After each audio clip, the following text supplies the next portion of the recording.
네, 안녕하십니까 여러분, 알파제입니다. 좋은 하루 보냈을까요? 오늘 우리 증시가 전일 미증시의 강세에 힘입어서 좋은 모습을 보였습니다. 물론 미 증시만큼 못 올라간 건 조금 아쉬워요.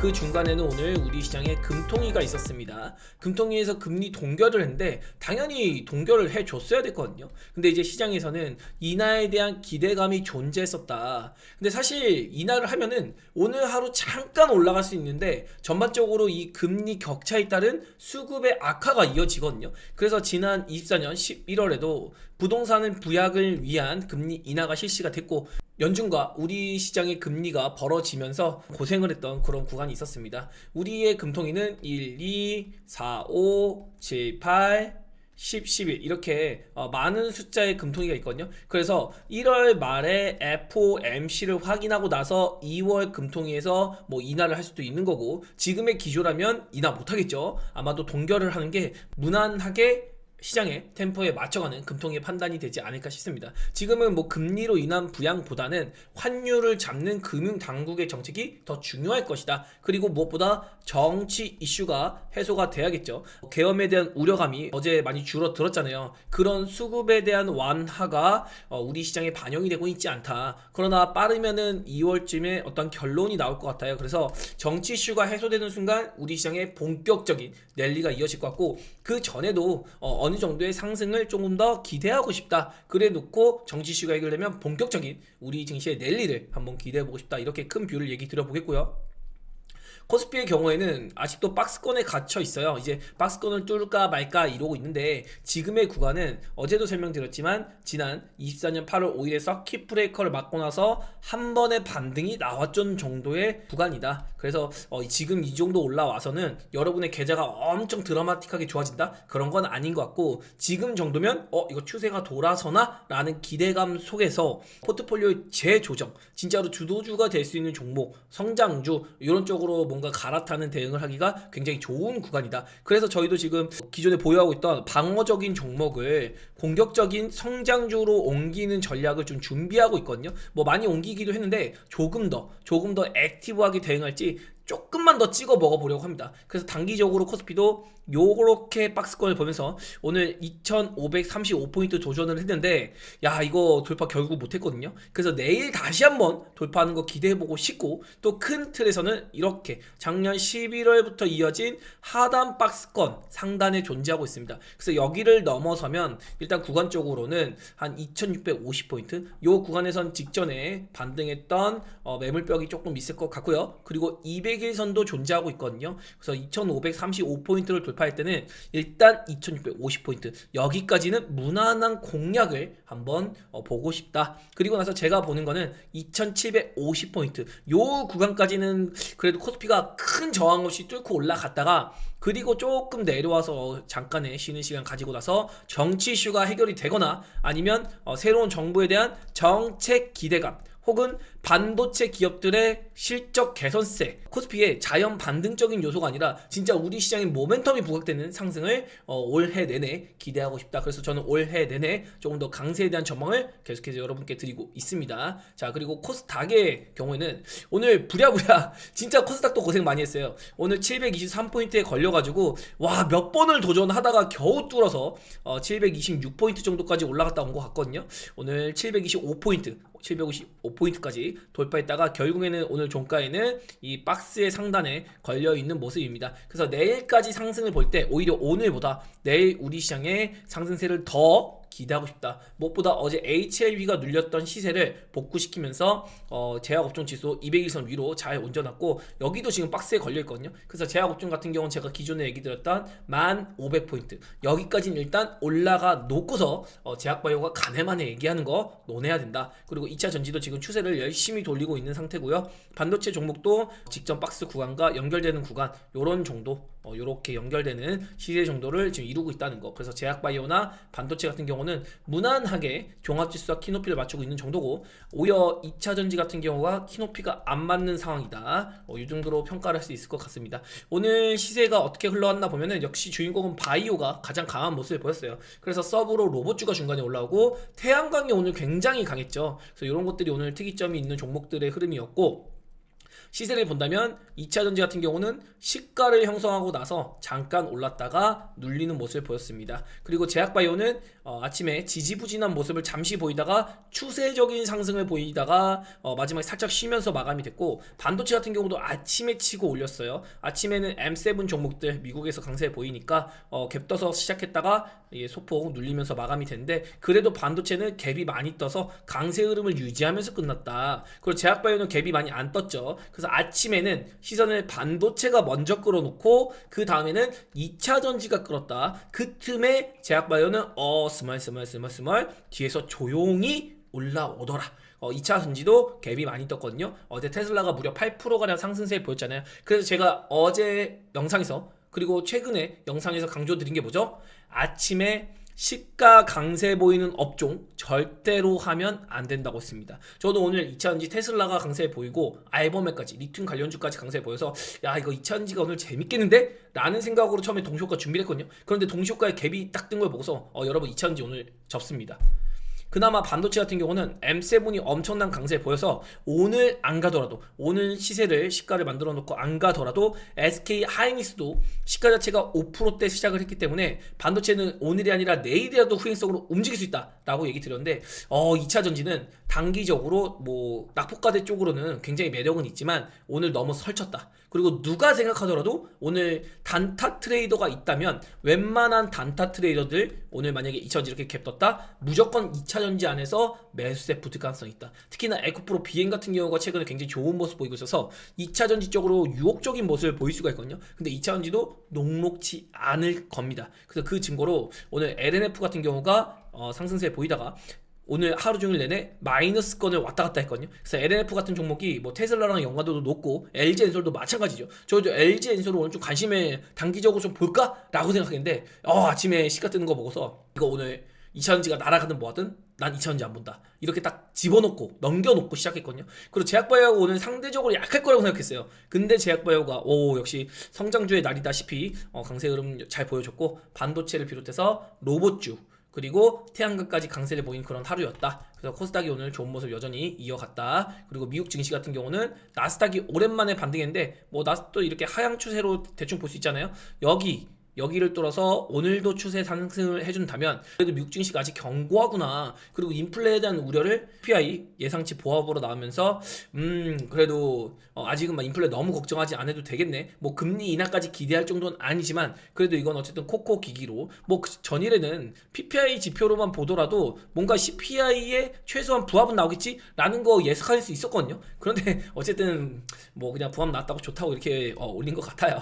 그래서 이건 좀 되게 막 그냥 끼워 맞추기 같다 이런 생각이 들었고, 어제 테슬라가 8%대 초강세를 보였죠. 그래서 테슬라도 랠리를 이어가려는 모습이고, 무엇보다 엔비디아, 마이크론 이런 M7의 기술주들, AI 기술주들이 초강세를 보인 하루였습니다. 또 애플까지도 어제는 오랜만에 낙폭을 멈추고 반등하는 모습 보였거든요. 그래서 이런 걸 봤을 때 나스닥 같은 경우도 전반적인 반등세를 보이는 시세를 만들어냈다. 그리고 S&P에다가 다우까지 추세적으로 뭔가 반등하려는 모습 보이고 있어서 다음 주에 트럼프 취임식 있잖아요. 요거 취임식까지는 일단은 버틸 것 같고, 트럼프 취임식을 기점으로 흔들기가 나오던지 위로 올리던지 아마 그 방향성을 정하기 위한 중앙 지점으로 움직여주지 않을까. 그래서 나스닥 같은 경우도 조금 더 상승이 이어질 것 같아요. 조금 더 상승이 이어진 상태에서 트럼프의 반응을 보고 트럼프의 발언에 따라서 상승을 만들지 소폭의 눌림을 만들지 이게 결정이 날 것 같고, 사실 이것도 그냥 단기적인 흐름이고 큰 틀에선 저는 올해도 미국 시장은 괜찮을 것 같다. 근데 뭐 24년 같이 엄청난 강세를 보일 것이다? 그거는 조금 더 지켜봐야 될 것 같아요. 왜냐하면 금리 기조가 기대감이 있다기보다는 뭔가 경계심을 가지고 있거든요. 그래서 24년처럼 내내 이렇게 올라가기보다는 뭔가 출렁출렁하면서 그냥 적당한 상승, 그리고 오히려 신흥국 쪽으로 강세를 보일 가능성을 점쳐보고 싶고, 우리 시장이 진짜 아쉬웠던 건 뭐였냐면 오늘 대만 증시가 진짜 좋았어요. 대만은 기술주의 상승으로 2.2%까지 올랐거든요. 물론 윗골이 조금 달긴 했는데 이 친구들도 단기적으로 눌렸지만 키높이 상으로는 우리 시장보다는 훨씬 좋은 위치에 있잖아요. 그래서 우리 증시가 사실은 미국 증시보다 선행적으로 움직이길 저는 바랬습니다. 근데 어제 우리 증시가 살짝 밀렸어요. 그리고 미국 증시가 올라간 걸 보고 반응했단 말이죠. 이런 부분들이 상당히 아쉬운데 미국 증시가 어떤 큰 변동성 없이 횡보를 많이 해줬으면 좋겠습니다. 그러면 우리 증시는 상승을 할 수가 있거든요. 그래서 미국 증시의 횡보가 지금 절실히 필요하다. 오르지도 말고 빠지지도 말아라. 이런 관점을 보고 있고, 니케이 같은 경우도 오늘 다른 글로벌 아시아권 증시보다는 약세 보였는데, 다음 주에 BOJ에서 금리 인상에 대한 뷰가 있거든요. 근데 여러분 그거 아셔야 돼요. 이거 BOJ 같은 경우는 지금 사람들이 많이 떠들고 있는데 우리랑 별로 관계 없습니다. 이때 뭐 금리 인상한다, 금리 인한다고 해서 우리 시장에 BOJ 일본 시장 별로 영향 없어요. 이때 엔캐리 트레이드 때문에 빠졌다고 하지만 얘네는 이미 이거 다 낙폭 많이 했거든요. 그리고 이미 엔캐리 트레이드 청산도 많이 일어났고, 또 이 엔캐리는 한 번 겪는 게 아니라 벌써 몇 번 겪었던 일이잖아요. 그런 거기 때문에 엔캐리 트레이드에 대한 우려감 이런 거 과도하게 가질 필요 없다. 다만 우리 증시에서 자꾸 사람들이 왜 엔캐리 트레이드 얘기하냐, 24년 8월에 엔캐리 트레이드 맞고 우리 증시는 회복을 하지 못했기 때문이죠. 근데 이 회복하지 못한 이유가 뭐다? 외국인의 이탈 때문인데, 외국인의 이탈이 왜 나왔냐? 정치 이슈 때문이죠. 외국인은 계엄에 대한 정보를 작년 3월부터 입수했다고요. 그래서 7월 달에 본격적으로 국방부 장관 대응 이런 거 나오니까 그때부터 외국인이 우리 시장을 집어던지기 시작했죠. 그래서 그런 것들을 감안했을 때 일단 뭐 일본 시장의 반응 이런 거 너무 우리가 의식할 필요는 없는 거다. 그래서 이런 거 강조해 보겠고, 최근에 외국인의 동향을 보면은 코스피도 열심히 받아주려고 노력을 합니다. 물론 하단권에 있으니까 개인 투자자와 수급 싸움을 펼치긴 하는데 그래도 오랜만에 이렇게 기조가 돌아서는 모습을 보이거든요. 여러분 이거 보면은 딱 느껴져야 돼요. 아, 지금 바닥이구나. 바닥이구나. 제가 예전에 22년도 6월부터 이 자료를 계속해서 설명을 드리고 있는데, 갑자기 외국인이 돌아섰거든요. 근데 이때 상당히 좀 이상하다고 생각했어요. 근데 그것도 다 정치 이슈 때문인데, 이탈했던 수급이 아마 돌아올 가능성이 있고, 다만 돌아오는 속도는 이렇게 빠질 때보다 빠르진 않을 겁니다. 그거는 우리나라 정치 이슈 문제가 아니라 바로 삼성전자의 문제예요. 지금 삼성전자가 진짜 문제가 많아도 너무 많거든요. 예를 들자면은 갤럭시 25, S25에 들어가는 AP 같은 경우는 퀄컴 거가 들어갑니다. 근데 이것까진 이해가 돼요. 퀄컴에 스냅드래곤 들어간데 이건 이해가 된다. 근데 메모리가 마이크론 거 채택하고 있거든요. 이거는 지금 심각한 문제예요. 삼성 모바일 사업부가 있고 뭐 반도체 사업부 있고 다 이제 따로따로 있는데, 그 안에서 와, 메모리까지? 마이크론 거 채택하는 거 거의 처음이거든요. 그래서 삼성전자 진짜 안 그래도 모바일 사업부도 지금 박살나고 있고 메모리 사업부도 지금 성과 안 나옵니다. 지금 재고 쌓여가고 있고 이래가지고 HBM이 먹거리인데 이것도 지금 공략을 못하고 있거든요.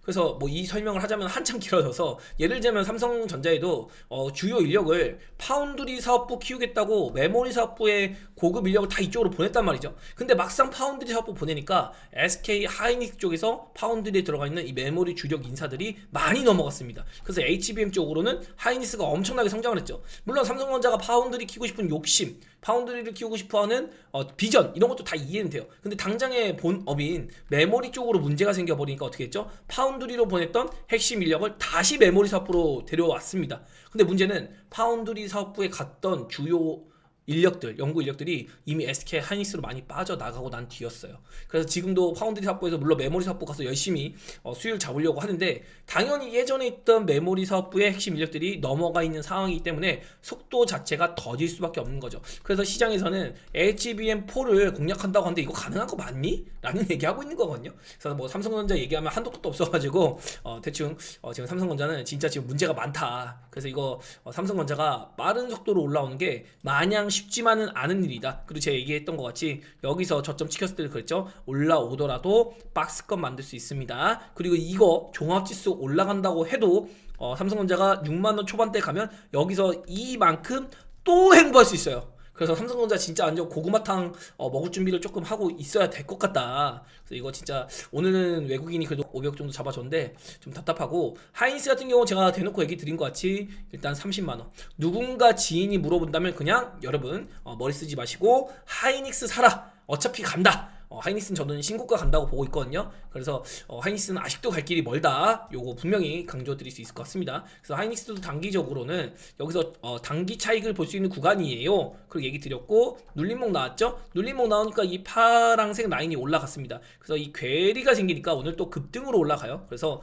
SK 하이닉스는 조금 더 갈 수 있는 룸이 있을 것 같다. 그래서 반도체는 제가 얘기 드린 대로 그냥 뭐 이렇게 너무 큰 파동보다는 그냥 무난하게 지속적인 우상향을 보일 것이고, 그 중간에 뭐 2차전지가 툭 오르고 이렇게 횡보하는 이런 모습이나 아니면 바닥 끼다가 이렇게 치고 올리는 모습, 요런 게 이제 2차전지에 나올 것이고, 그리고 제가 보는 관점에서는 바이오가 언젠지 모르겠지만 지금은 뭐 이 정도로 올라가고 있는 것 같은데, 어느 순간 바이오가 땅땅땅 치고 갈 수 있을 것 같다는 거죠. 그리고 지금 가장 선두권에 있는 업종이라고 하면 역시 로봇주가 이렇게 올라와서 가고 있는 중이다, 요 정도로 비교할 수 있을 것 같아요. 그래서 업종마다 속도의 차이는 있는데, 나중에 큰 흐름으로 봤을 때는 제가 25년 들어서 계속 강조하던 게, HBM이 들어가 있는 반도체 업종은 무조건 공략을 시도해야 된다. 이거 반도체도 24년 3월 이후에 계속 우하향했거든요. 거의 9개월 내내 빠졌습니다. 그래서 반도체는 가는 동안에 파동은 있겠지만 방향성은 명확하다. 그래서 HBM 쪽 묻은 거는 특히 SK 하이닉스 쪽, 요런 쪽은 우리가 충분히 관심을 가져볼 만하다, 뭐 이렇게 좀 전망을 해봐 드리겠고요. 그리고 바이오의 단기 시세 궁금해 하시는 분들도 있을 텐데, 그 얘기는 제가 이렇게 오늘 준비한 뉴스 같은 거 간단하게 체크하고 얘기 들어볼 수 있도록 하겠습니다. 자, 일단 한은 금통위에서 고환율 우려로 금리 동결했다. 그러니까 지금 금융당국에서 주목하는 건 오직 하나입니다. 환율. 지금 환율만 잡겠다고 그냥 아주 노력을 하고 있어요. 뭐 통화채 반행도 엄청나게 많이 하기도 했고, 그리고 외평채도 반행을 하기로 했고 20년 만에, 그리고 달러 서프도 150억 달러나 올렸거든요. 국민연금이냐 한국은행 입장에서. 그래서 이런 걸 봤을 때 환율을 엄청나게 잡으려고 부단히 노력하고 있고, 미증시가 올라갔음에도 우리 증시의 상승폭은 조금 아쉽다. 그리고 금통위에서 얘기하는 거는 정치 탓에 성장 하방 위험이 있다. 그래서 올해 성장률이 1.9% 밑돌 것 같다라고 전망을 낮추면서 아무래도 우리 시장이 오늘 상승할 수 있는 동력을 조금 제한하는 그런 모습을 보인 거고요. 어제 CPI는 뭐 부합치 나오면서, 어제 CPI는 부합치 나오면서 그냥 무난한 상승 보였고, 이번 주에 주요 이슈는 뭐 오늘은 별거 없고, 내일 밤 실업수당 청구 건수, 지금 고용이 굉장히 미국 시장에서 화두죠. 그래서 실업수당 청구 건수 요거 단기에도 반응 많이 할 것 같습니다. 그래서 요거 나오면 다음 주에는 이제 트럼프 취임식 뭐 요 정도로 가늠할 수 있고, 뭐 BOJ 있고 뭐 요 정도예요. 그래서 FOMC도 있지만은 일단 이번 FOMC는 무조건 동결이거든요. 그래서 이번 FOMC는 뭐 별로 무게감이 없습니다. 연준의 FOMC는. 그래서 당장에는 실업수당 청구 건수, 그리고 트럼프가 무슨 말 하는지 요 정도가 가장 중요할 것 같다. 이렇게 보시고, 자, 매크로 보면은 일단은 달러 인덱스가 108포인트까지 떨어졌어요. 109포인트에서 놀고 있다가 조금 내려온 모습이고, 환율이 1460원에서 1455원 지금 기록하고 있는데, 장중에는 1449원 갔다가 금리 동결하면서 소폭 튀어있는 모습이거든요. 어쨌든 환율 잡으려고 노력은 많이 하고 있다. 그리고 달러 N 환율도 엔화 강세로 살짝 내려왔어요. 그리고 무엇보다 빅스 지수가 16포인트로 어제보다 2포인트 빠지면서 상당히 안정화되는 모습을 보이고 있다. 그리고 비트코인은 뭐 무난하고요. 유가가 좀 많이 올랐죠. 근데 이거 유가는 트럼프 대통령이 취임하면 자연스럽게 떨어질 수밖에 없습니다. 그리고 이스라엘 하마스 전쟁도 이제 휴전을 전격 합의했다고 하죠. 그래서 이 여파가 아직은 부각이 되지 않고 있는데, 이스라엘 하마스 전쟁이 휴전됐다는 거는 조만간에 러시아 우크라이나 전쟁도 트럼프 대통령의 여파로 휴전 혹은 이 종전, 이런 것들 가능성이 높다는 거. 지금 러시아 우크라이나 전쟁 같은 경우는 한국 모델을 적용한다, 휴전선 긋고 니네 그냥 땅 그냥 나눠 가져라, 이런 걸로 지금 마무리될 가능성이 높다고 하거든요. 그리고 가장 중요한 거는 오늘 성장주의 날이라고 얘기했던 건 미국 10년 만기 국채 수익률이 4.7%에서 4.6%까지 하향 조정됐다. 그래서 이 인플레에 대한 우려감이 줄어들면서 안전자산에서 위험자산으로 돈이 이동하는 모습을 보였다. 위험자산 이동하면 당연히 성장주가 강세를 보이는 건 당연한 거죠. 어제 주요 종목들 보면 역시나 미국 증시는 불 뿜었어요. 일단 반도체 마이크론이라던가 엔비디아 뭐 전반적으로 다 강세 보였고, AI 관련주들, 그리고 테슬라의 강세가 눈에 띄었습니다. 이거 보면 이제 아침에 우리 시장의 참여자들은 야 2차전지 사자. 근데 막상 2차전지 시가의 시세 다 반영하고 잠깐 오른 척 몇 개 종목 그래놓고 쭉 하루 종일 눌렀거든요. 그러니까 지금 우리 시장의 컨셉은 단타 트레이더들한테 어떻게든 돈 못 벌게 해주겠다. 니네 다 물려버려라. 단타 치면 무조건 손절쳐라. 계좌를 녹여버리겠다는 그런 의지가 확고한 것 같다. 그래서 지금 단타 치는 거 상당히 조심해야 됩니다, 여러분. 단타 치는 것도 시가가 뜨더라도 눌림목 주는 거, 눌림목 주는 종목을 공략해서 재차 올라갈 수 있는 그런 성장주나 아니면은 뭐 실제로 경기 민감주가 올라가는 날에는 경기 민감주, 뭐 이런 테마에 맞는 색깔에 맞는 그런 배팅이 들어가야 될 것이다. 사실 단기적인 포인트를 가지기보다는 추세적으로 성장주에 무난한 투자하는 게 가장 좋습니다. 뭐 자꾸 만지작거리는 게 절대로 계좌에 도움이 안 돼요. 그래서 지금은 적어도 엄청난 단기를 노리고 시세를 보려고 하는 것보다는 그래도 추이를 가지고 추세적으로 어디까지 갈까 이런 거 한번 추적해 봐야 되거든요. 그래서 제가 오늘 얘기 드리려는 게 바이오의 단기 상승이 어디까지 갈 것인가. 최소한 지금은 아무 바이오나 사도 웬만하면 올라갈 거거든요. 그래서 그 기준이 왜 그런지 제가 그런 것들을 한번 오늘 얘기 드려볼까 합니다. 그래서 어제 오랜만에 우리 시장에서 시장 참여자가 30% 이상이라고 하죠. 양자 컴퓨터 관련주, 양자 컴퓨터 관련주들이 반등을 했는데 이거 제가 보기에는 반등하면 열심히 올라올수록 여러분 탈출할 생각해야 됩니다. 양자 컴퓨터가 계속해서 뭐 쭉쭉 올라간다? 글쎄 싶어요, 여러분. 일단은 한국 피해가지고 미국으로 왔는데 이 양자 컴퓨터 섹터에 한국인이 30%다. 이거 자체만으로도 여러분 투기성이 붙은 겁니다. 그리고 이뮤노반트가 오늘 6%가량 상승하면서 한올 바이오팜의 시세를 견인했고 또 시외가에서도 지금 6% 정도 상승하고 있거든요. 그래서 이뮤노반트의 기대감이 계속해서 오르고 있다. 그래서 이뮤노반트에 대한 목표가가 계속해서 미국 시장에서 올라가고 있거든요. 이런 거 부각이 되고 있는 거고 콤패스 테라피틱스가 최근에 강세를 보였었는데 또 23% 올랐습니다. 그러니까 당연히 ABL 바이오가 강세를 보일 수밖에 없죠. 그래서 이거 패스트트랙 지정, 패스트트랙 신청 이런 빠른 상용화를 위한 라이센스 아웃 했으니까 ABL 바이오가 이런 것들이 이제 주가에 녹아나고 있고 ABL 바이오의 수급을 우호적으로 만들어주고 있다. 이것도 오늘 바이오에 뭔가 불을 지피는 매개체가 됐거든요. 그래서 제가 어제도 얘기 드린 게 바이오에서 아직까지는 성과가 없는데 이 성과를 보이는 게 시작이 되면은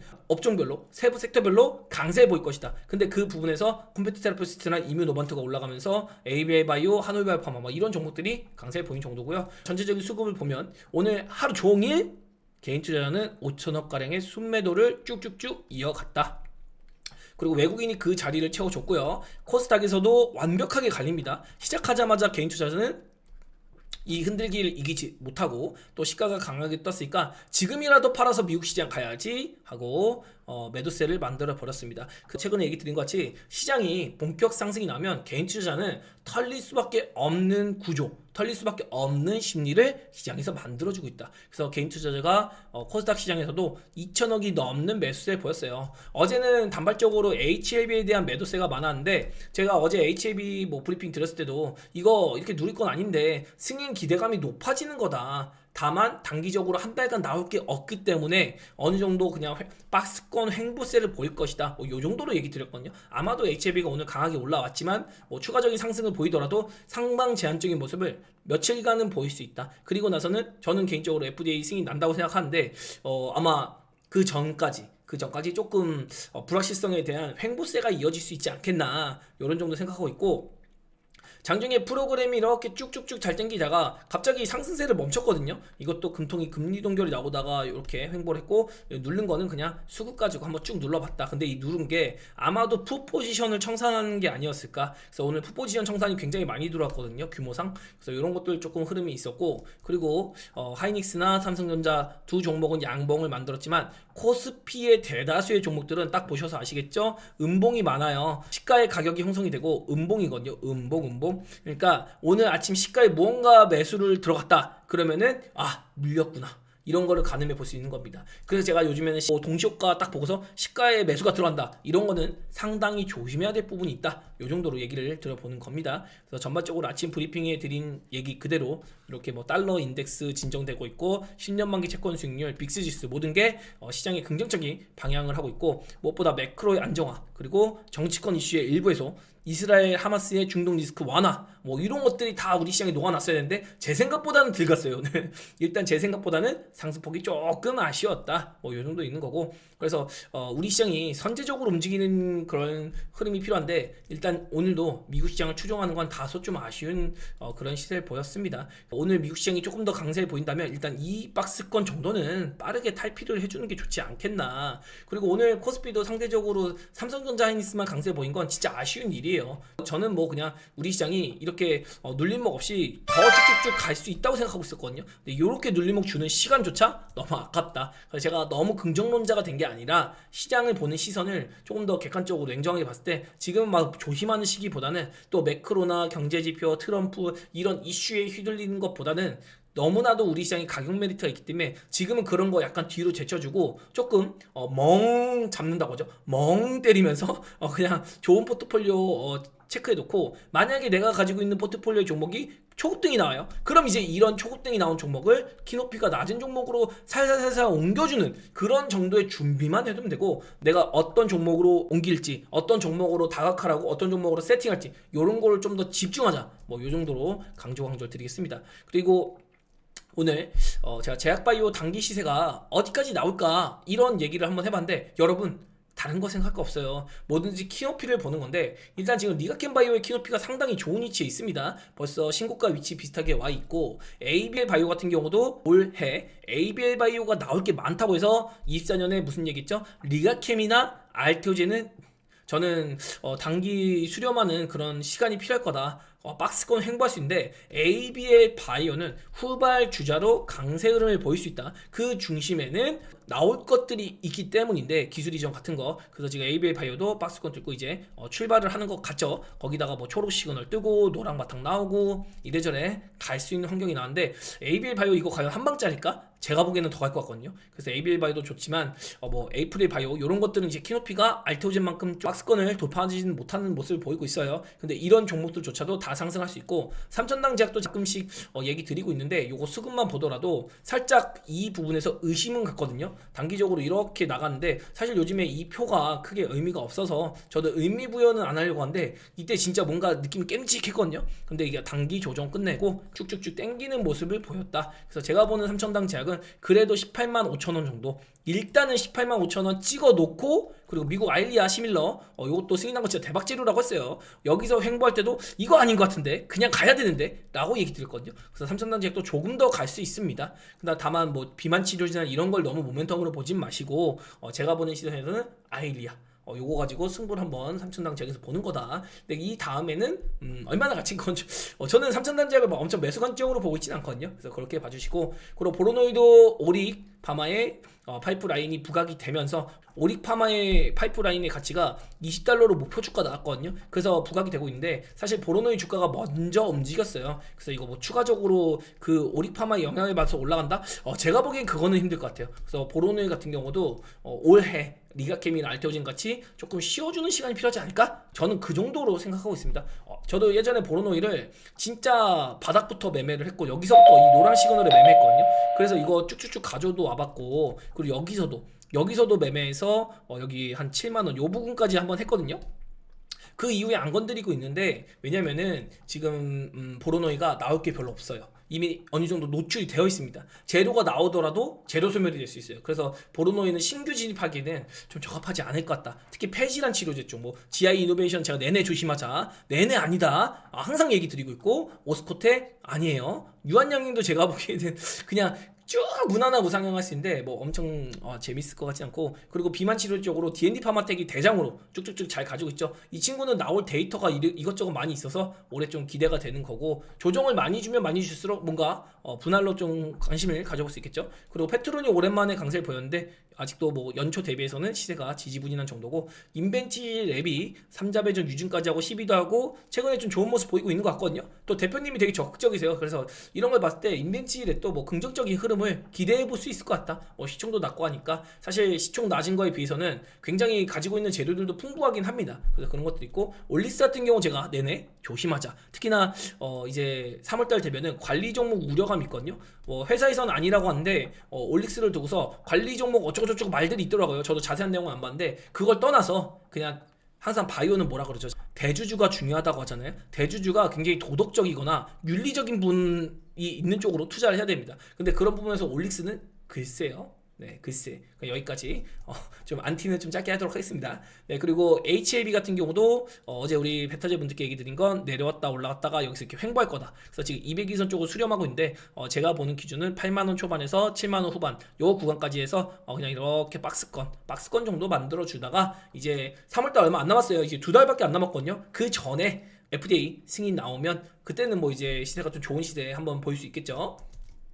자, 그래서 전반적으로 바이오 업종의 수급이 아주 그냥 시원하게 들어갔습니다. 오늘 뭐 수급 보면은 제약바이오 쪽으로 와 진짜 엄청나게 수급이 잘 들어갔구나. 특히 이거 플랫폼 바이오 쪽으로 강세가 많이 들어갔네. 그리고 HLB 쪽 괜찮았네. 뭐 이런 것들 한번 볼 수 있거든요. 그리고 뭐 대형 헬스케어나 뭐 이런 쪽으로도 강세 보였는데 중소형 바이오텍은 오늘 올라간 게 없습니다. 시총 상위 바이오 쪽으로 수급이 많이 들어가서 중소형 바이오까지 올라갈 건데 대체 그러면 내 바이오는 언제 갈 것이고 그리고 바이오의 단기 고점은 어디 것인가? 답은 너무 명확합니다. 알테오젠이죠. 그리고 알테오젠이 내일쯤에 아마 이게 투자 경고가 투자 주의로 내려갈 거예요. 그래서 다음 주 되면 이제 알테오젠도 정상 거래가 되거든요. 그렇게 되면은 기관들의 본격 매입이 시작될 수 있습니다. 지금 알테오젠의 기관 매입이 생각보다 지지부진할 수밖에 없는 게 경고 딱지를 달고 있잖아요. 이러면 제한 걸려요. 그리고 주의 종목에도 제한 걸리거든요. 근데 제가 보는 바이오텍은 무조건 알테오젠이 일단 이 박스 뚫어야 돼요. 이 박스 뚫기 전까지는 아무 바이오나 사도 웬만하면 올라간다. 진짜 개섭주 아니면. 그리고 알테오젠이 최소한 36만원, 지금 구간에서는 36만원 정도는 와야 되고 38만원 요 사이 제가 노래를 부르듯이 얘기를 하고 있죠. 이 구간 올라올 때까지, 이 구간이 올라와야만 최소한 바이오가 야 이거 잠깐 바이오 좀 너무 많이 올랐나? 바이오들 조금 단기차익 나올려나? 이런 고민해야 된다는 거죠. 지금 구간에서는 알테오젠을 기준으로 봤을 때 바이오는 아직도 지금이라도 엄청나게 공격적으로 한번 들이대 볼 수 있는 그런 구간이다. 물론 바이오가 주도주라고 확정지은 것은 아직은 아닙니다.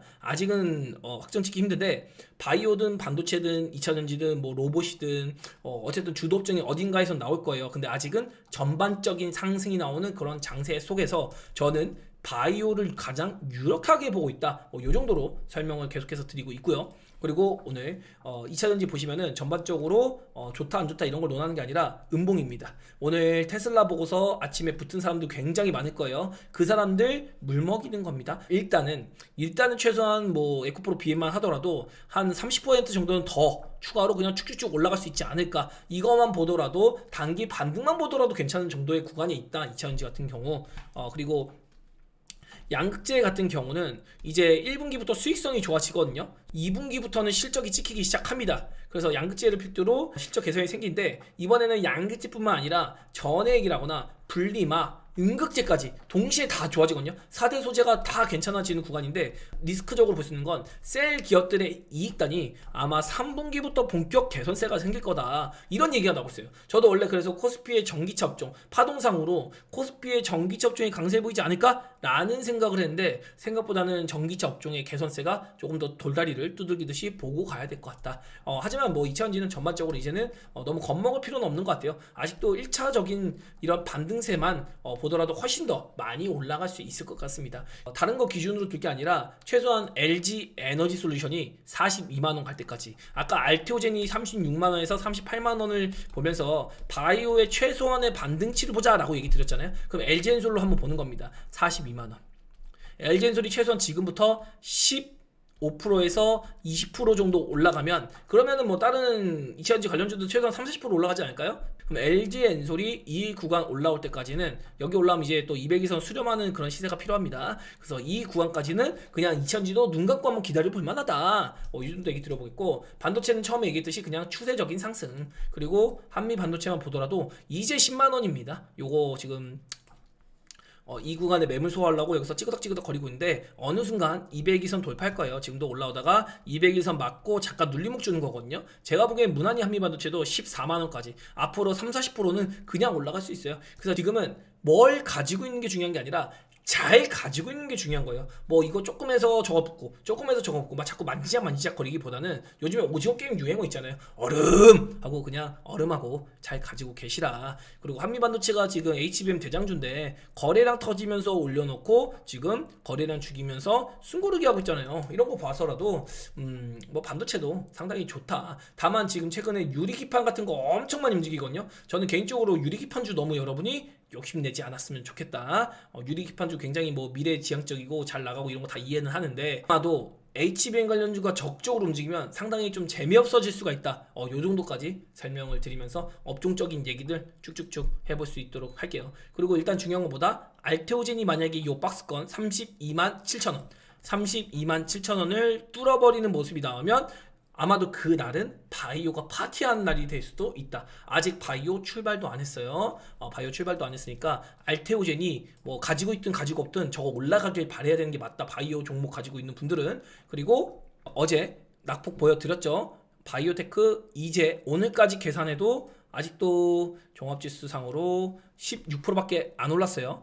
반면에 코스닥 같은 경우는 저점 대비해서 약 15% 올랐습니다. 15%. 그럼 제약바이오 업종이나 코스닥이나 뭐 오른 거 비슷비슷하거든요. 그리고 2차전지 같은 경우가 13%. 그러니까 2차전지도 낙폭을 보면은 뭐 한참 더 갈 수 있다 이런 거 생각 들죠. 그리고 반도체가 22%입니다. 그러니까 반도체가 추세적으로 가장 강세를 보인 건 맞아요. 왜 그러냐면 대장주인 SK하이닉스가 엄청난 강세를 보이고 있기 때문이죠. 그래서 이런 낙폭과대에 대해서는 뭐 2차전지 그냥 눈 감고 가져가시라 이런 거 한번 얘기해 드리고, 그리고 주도주는 뭐 반도체처럼 보이지만 제가 보기엔 반도체는 조금 그래요. 조금 뭐 엄청 주도주로 하기에는 그냥 미국 증시를 추종하는 정도인데, 미국 증시가 계속 막 총세 보인다? 기술주, AI 기술주 계속 강세 보인다? 그것보다는 지금 이제 성장주에 조금 더 힘이 실리는 뭐 2차전지 일단 반등 나올 것이고, 그리고 바이오 쪽.